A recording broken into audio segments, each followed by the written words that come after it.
அனைவருக்கும் வணக்கம். நான் உங்கள் 5ஆம் தலைமுறை ஜோதிடர் ராம்குமார் ராஜேந்திரன்.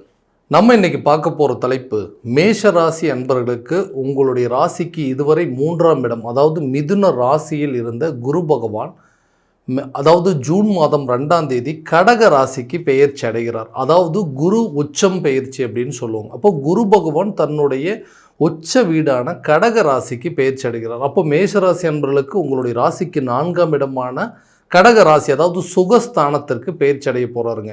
சுமார் ஒரு வருட காலகட்டங்கள், அதாவது கடக ராசியிலே சஞ்சாரம் செய்ய போகிறார். ஸோ இந்த நிகழ்வு காலகட்டங்களில் மேஷ ராசி அன்பர்களுக்கு தங்களுடைய வாழ்க்கையில் எந்த விதமான அற்புதங்கள் மற்றும் மேன்மைகளை தரப்போகுது அப்படிங்கிறத இந்த காணொலியில் தெளிவாகவும் துல்லியமாகவும் பார்க்கலாங்க. நம்ம சேனலை ஃபஸ்ட் டைம் பார்க்குறவங்களாம் அந்த சப்ஸ்கிரைப் பண்ணிக்கோங்க, பெல் பட்டனை கிளிக் பண்ணி ஆல் அப்படிங்கிற ஆப்ஷன் கொடுத்துக்கோங்க. அதாவது குரு பகவான் ஒருவருக்கு கல்வி, செல்வம், பொன்பொருள் சேர்க்கை, ஆடை ஆபரணங்கள், வண்டி வாகனங்கள், பட்டம், பதவி, திருமணம் போன்ற அனைத்து யோகங்களையும் தரக்கூடியவர் இந்த குரு பகவான்.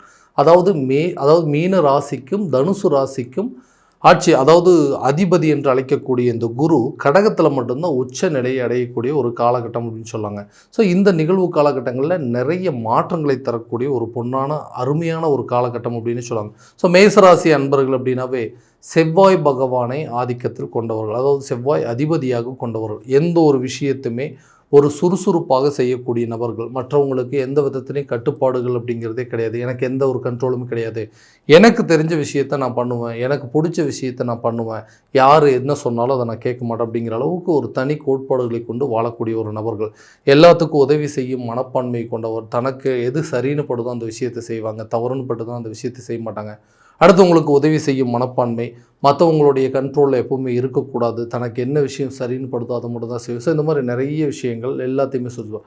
கடந்த சில காலகட்டங்களில் பார்த்தீங்கன்னா அந்த மேஷராசி என்பவர்களுக்கு விரையச்சனி அப்படிங்கிறது ஒன்று தொடங்கி இருக்குதுங்க. ஸோ அந்த விரையச்சனி காலகட்டங்களில் நம்ம ஒரு சில விஷயங்கள் செய்கிறதுக்கு சில தயக்கங்கள் அப்படிங்கிறதெல்லாம் இருக்கும்.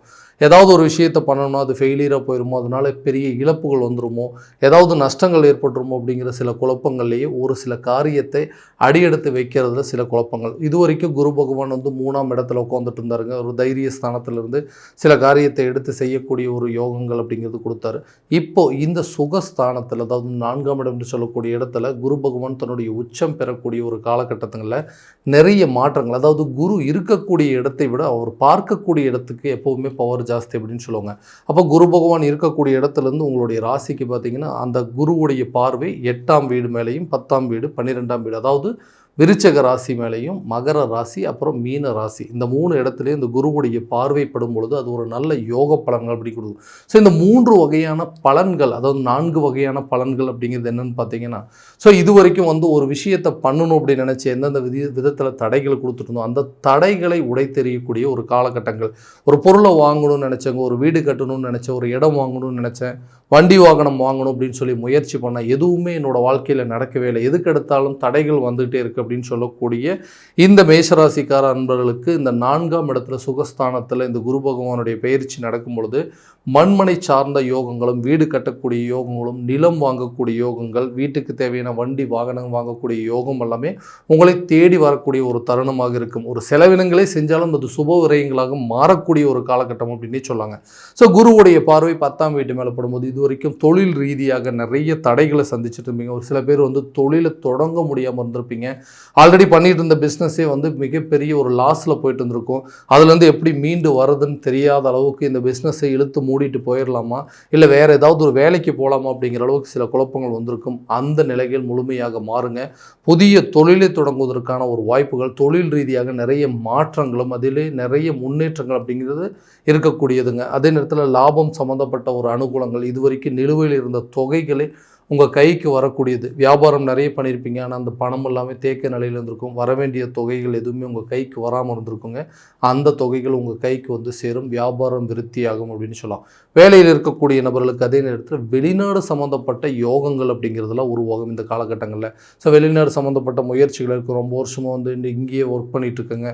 கொஞ்ச நாள் போயிட்டு ஒரு வெளிநாட்டில் எங்கேயாவது வேலை பார்த்துட்டு வந்தோம்னா இருக்கிற பிரச்சனை எல்லாத்தையும் சால்வ் பண்ணிடலாம், ஸோ எல்லா கடனையும் அடைச்சிடலாம் அப்படின்னு சொல்லிட்டு நிறைய முயற்சி எடுக்கிறேன். அந்த முயற்சி முயற்சிகள் எதுவும் எனக்கு கை கொடுக்க மாட்டேங்குதுன்னு சொல்லக்கூடிய நபர்களுக்கு நிச்சயமாக இந்த 12ஆம் பார்வை என்று சொல்லக்கூடிய விரை மோட்சஸ்தானத்தில் குருவுடைய பார்வை படும் பொழுது வெளிநாடு சம்பந்தப்பட்ட சில அனுகூலங்கள் அப்படிங்கிறது உங்களுக்கு கண்டிப்பாக கிடைக்கும். வெளிநாடு வேலைகளுக்கு உண்டான முயற்சிகள் கூட இந்த காலகட்டங்களில் கட்டாயமாக உங்களுக்கு நடக்குங்க. ஸோ வேலை மாற்றங்கள் ஏற்படும், அதே விட புதிய வேலை வாய்ப்புகள் உங்களை தேடி வரும்.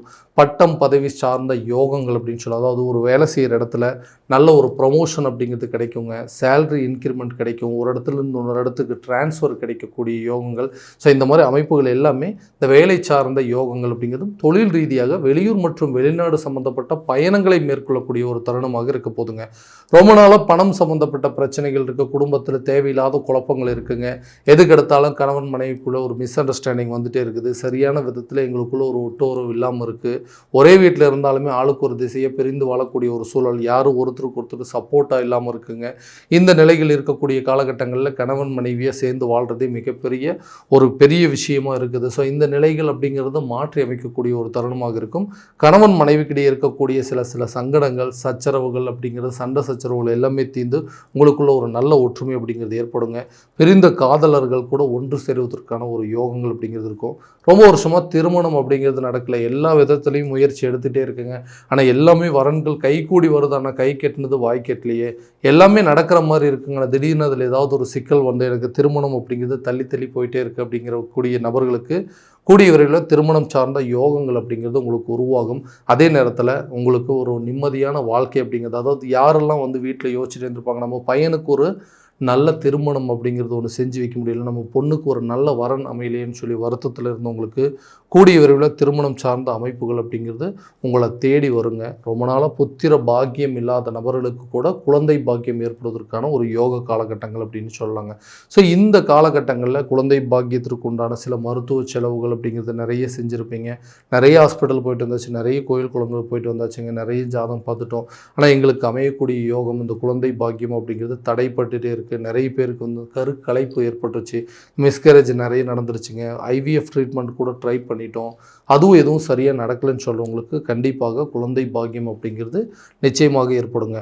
பிரிந்த நபர்கள் ஒன்றிணைவதற்கான யோக காலகட்டங்கள். நல்ல ஒரு லைஃப் போயிட்டு இருந்ததுங்க, நல்ல ஒரு ரிலேஷன்ஷிப் போயிட்டு இருந்தது. காரணமே இல்லாமல் என்ன ஒரு சூழ்நிலையில் செய்யாத தவறுக்கு இன்றைக்கி மிகப்பெரிய தண்டனை அனுபவிச்சு, காரணமே இல்லாமல் நம்ம இன்றைக்கி பிரிந்து போகிற மாதிரி ஒரு சில சூழ்நிலைகள் வந்துடுச்சு. எல்லாமே இது வரைக்கும் இருந்த ரிலேஷன்ஷிப் எல்லாமே நமக்கே எகெயின்ஸ்டாக திரும்புகிற மாதிரி ஒரு சூழல் அப்படிங்கிறது, ரொம்ப நெருங்கிய உறவுகள் கூட தன்னை விட்டு விலகி போகக்கூடிய அளவுக்கு சூழ்நிலைகள் ஏற்பட்டுச்சு. அந்த நிலைகள் அப்படிங்கிறது கண்டிப்பாக மாறுங்க. உங்களை வேண்டான்னு சொல்லி விட்டு போனவங்க கூட உங்களை தேடி வரக்கூடிய ஒரு தருணமாக இருக்க போதுங்க. ரொம்ப நாளாக ஒரு இடம் வாங்கணும், அந்த இடத்துல வந்து ஒரு சொந்தமாக ஒரு வீடு ஒன்று கட்டணுங்க அப்படின்னு சொல்லிட்டு ஒரு கனவாகவே இருந்தது. அந்த கனவுகள் எதுவுமே எனக்கு நிறைவேறாதான். ஏன்னா இடம் வாங்கியாச்சுங்க, இடம் வாங்கிட்டு அந்த இடத்துல வந்து ஒரு வீட்டை கட்டணும் அப்படின்னு ஆசைப்பட்டேன். என்னால் எந்த முயற்சியும் எடுக்க முடியல. ஏன்னா எதுக்கு எடுத்தாலுமே அந்த பணத்தை வீண் விரயமாகிற மாதிரியே இருக்குங்க. பணத்தை சேர்த்து வச்சுற வீடு கட்டலாம் அப்படின்னு நினைக்கிறேன், அந்த பணம் வந்து ஏதாவது வேறு மற்றொரு விஷயத்தில் வந்து வீண் விரயங்களாக போயிட்டுருக்கு. அந்த பணம் வந்து கைக்கு வந்து சேர மாட்டேங்குது, ஏதோ ஒரு விதத்தில் அந்த இழுபறியாக இருக்குது. அப்போ சொந்த வீடு கட்டுறதே மிகப்பெரிய கனவாக இருக்குதுன்னு சொல்லி யோசிச்சுருக்கக்கூடிய எந்த மேசராசி என்பவர்களுக்கு இந்த குரு பகவானுடைய பெயர்ச்சி காலகட்டங்களில் இந்த சுகஸ்தானத்தில் சஞ்சாரம் செய்யும்போது வீடு கட்டக்கூடிய யோகமோ அல்லது வீடு வாங்கக்கூடிய யோகம், நிலம் சம்மந்தப்பட்ட யோகங்கள், வண்டி வாகனம் சார்ந்த யோகங்கள்லாம் உங்களை தேடி வருங்க. ஸோ இது நாள் வரைக்கும் நீங்கள் வந்து வெயிட் பண்ணிட்டு இருந்திருப்பீங்க, நல்லதாக ஒரு வீடு கட்டணும் அப்படிங்கிற ஒரு முயற்சி எடுக்கணும். இதுக்கு உண்டான ஒரு பொன்னான காலகட்டம் அப்படின்னு சொல்லலாம். கட்டாயமாக இந்த காலகட்டங்கள் அதுக்கு உண்டான முயற்சி எடுங்க. நிச்சயமாக உங்களுடைய வீடு வேலை முழுமையாக முடியும். நின்று போன வீட்டு வேலையை தொடங்குறதுக்கு உண்டான ஒரு காலகட்டம் அப்படின்னு சொல்லலாம். ஸோ அப்போது வீடு, நிலம், கட்டிடம் சம்மந்தப்பட்ட யோகங்கள்லாம் இந்த காலகட்டங்களில் கட்டாயமாக இருக்க போதுங்க. வீட்டுக்கு ஒரு வண்டி வாகனம் வாங்கணும், பழைய வண்டியை எக்ஸ்சேஞ்ச் போட்டு புதுசாக ஒரு வண்டி வாங்குற முயற்சிகள் கூட இந்த காலகட்டங்களில் கண்டிப்பாக ஈடேறுங்க. அடுத்ததாக அந்த ஆரோக்கியம் சார்ந்த சில பிரச்சனைகள், உடல் ரீதியாக நிறைய பாதிப்புகள் வந்திருக்கு. எதுக்கு எடுத்தாலுமே வந்து விரயமாகவே போயிட்டுருக்குங்க. ஆயுளுக்கு சில பிரச்சனைகள் அப்படிங்கிறதுலாம் வந்தது. ஏன்னா ஆரோக்கிய குறைபாடுகள் இருந்துகிட்டே இருக்குன்னு சொல்லக்கூடிய நபர்களுக்கு நீண்ட கால மருத்துவ முயற்சிகள் கூட தீராத வியாதிகள் கூட தீரக்கூடிய ஒரு காலகட்டம் அப்படின்னு சொல்லலாம். ஏன்னா இந்த 8ஆம் பார்வை அப்படிங்கிறது இந்த ஆயுள் ஸ்தானத்தை மேலே படுறதுனால நம்மளுடைய உடல் ரீதியாக இருக்கக்கூடிய பாதிப்புகள், பிணி பீடைகள் அப்படிங்கிறதெல்லாம் உங்களை விட்டு நீங்கக்கூடிய ஒரு தருணமாக இருக்கும். நீண்ட நாட்களாக நீங்கள் எடுக்கக்கூடிய மருத்துவ முயற்சி முயற்சி கொடுக்கும்போது இந்த காலகட்டங்களில் உங்களுக்கு நல்ல ஒரு ரிசல்ட் அப்படிங்கிறது இருக்கும். ஸோ மருத்துவ மாற்றத்திற்கு உண்டான முயற்சிகள் கூட இந்த தருணத்தில் கண்டிப்பாக ஒரு நல்ல பலன் அப்படிங்கிறது கொடுக்குங்க. கல்வி ரீதியாக நீங்கள் எடுக்கக்கூடிய முயற்சிகள், அடுத்த படிப்பு என்ன படிக்கலாம், ஸோ நம்ம எடுத்த மார்க்கை வச்சுட்டு கண்டிப்பாக ஏதாவது ஒரு கோர்ஸ் படிக்க முடியுமா, இந்த காலேஜ் இந்த சீட்டு கிடைக்குமான்னு எதிர்பார்க்குறவங்களுக்கு கூட இந்த காலகட்டங்களில் உங்களுடைய ரிசல்ட் அப்படிங்கிறது உங்களுக்கு ஃபேவராக இருக்குங்க. நீங்கள் விருப்பப்பட்ட துறையில் படித்து சாதிக்கக்கூடிய ஒரு காலகட்டம் அப்படின்னு சொல்லி இந்த காலகட்டங்களில் நீங்கள் ஆசைப்பட்ட ஒரு துறையில் சேர்ந்து படிப்பதற்கான ஒரு யோகங்கள் அப்படிங்கிறது நிச்சயமாக உருவாக்கும். ஸோ இது வரைக்கும் நம்ம பார்த்தது எல்லாமே கோச்சார ரீதியான பலன்கள் மட்டும்தாங்க. இந்த பலன்கள் அனைத்து உங்களுக்கு நடக்குமானால் உங்களுடைய சுய ஜாதகத்தை முழுமையாக தெரிஞ்சுட்டு அதில் உள்ள திசா புத்திகள் எப்படி இருக்குதுன்னு தெரிஞ்சுட்டு அதன்படி சில முயற்சிகள் எடுக்கும்போது நிச்சயமாக எல்லா விதமான வெற்றிகள் அப்படிங்கிறது உங்களை தேடி வருங்க. ஸோ உங்களுடைய ஜாதகத்தை எங்கிட்ட பார்க்கணும் அப்படின்னு விருப்பப்பட்டீங்கன்னா கீழே தெரியிற நம்பருக்கு காண்டாக்ட் பண்ணி அப்பாயின்மெண்ட் ஃபிக்ஸ் பண்ணிக்கோங்க. அப்படி இல்லையா உங்களோட ஜாதகத்தை வாட்ஸ்அப் மூலமாக அனுப்பிச்சி வச்சிங்க அப்படின்னா தெளிவான முறையில் கணிச்சு துல்லியமான பலன்கள் அப்படிங்கிறது உங்களுக்கு தெரியப்படுத்தப்படுங்க. மீண்டும் அடுத்த காணொளியில் உங்களை சந்திக்கும் வரை உங்களிடமிருந்து விடைபெறுவது உங்கள் ராம்குமார் ராஜேந்திரன். நன்றி.